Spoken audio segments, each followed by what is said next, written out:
नमस्कार। आज हम भारत के इतिहास की एक ऐसी घटना की बात करने जा रहे हैं जिसने देश का नक्शा और उसकी तकदीर हमेशा हमेशा के लिए बदल दी।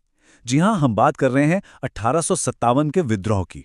ये ईस्ट इंडिया कंपनी के खिलाफ एक बहुत बड़ी, बहुत फैली हुई बगावत थी जो भले ही अपने मकसद में कामयाब नहीं हो पाई, लेकिन इसने ब्रिटिश राज की सीधी हुकूमत का रास्ता साफ कर दिया।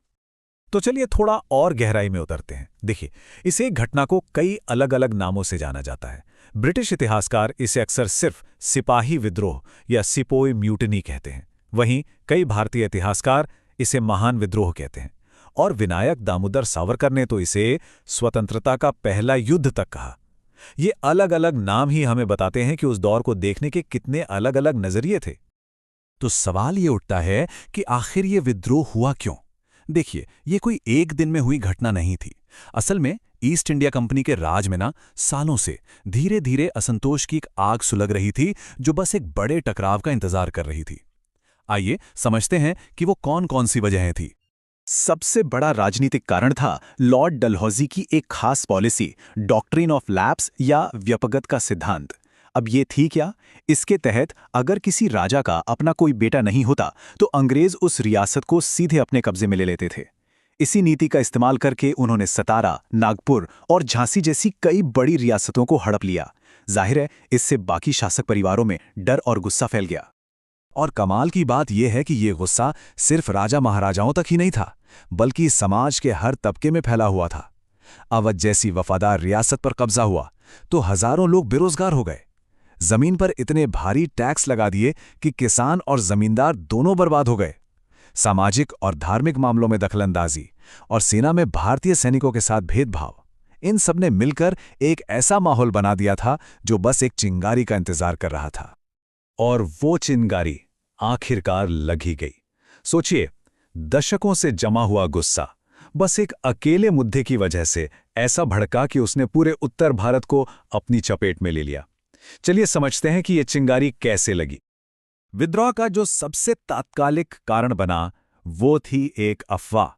हुआ ये कि सेना में नई एनफील्ड राइफल आई थी। इसके कारतूस को बंदूक में डालने से पहले दांत से काटना पड़ता था और अफवाह ये फैल गई कि इन कारतूसों पर गाय और सूअर की चर्बी लगी है। अब ये हिंदू और मुस्लिम दोनों ही धर्मों के सैनिकों के लिए उनके धर्म का अपमान था और इसी एक बात ने उन्हें अपने अंग्रेज अफसरों के खिलाफ एकजुट कर दिया।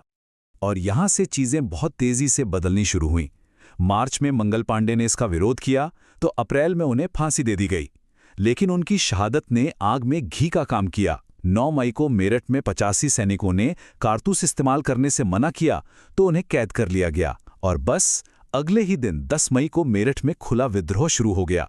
सिपाहियों ने अपने साथियों को छुड़ाया और सीधा दिल्ली की ओर निकल पड़े। एक विरोध अब एक बड़ी बगावत बन चुका था। मेरठ से जो आग शुरू हुई वो देखते ही देखते पूरे उत्तर भारत में फैल गई। विद्रोह के कई बड़े केंद्र बन गए जहां स्थानीय नेताओं ने बगावत की कमान अपने हाथों में ली और अंग्रेजों को जबरदस्त टक्कर दी। ये बगावत दिल्ली से लेकर लखनऊ, कानपुर, झांसी और बिहार तक फैल गई। हर जगह भारतीय नेताओं ने मोर्चा संभाला।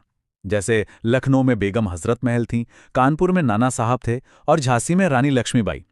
इन सब ने अपने अपने इलाकों में अंग्रेजों का डटकर मुकाबला किया। इन सभी नेताओं में से एक नाम जो आज भी हम सब जानते हैं वो है झांसी की रानी लक्ष्मीबाई का। सिर्फ 22 साल की उम्र में वो इस प्रतिरोध का एक शक्तिशाली चेहरा बन गईं।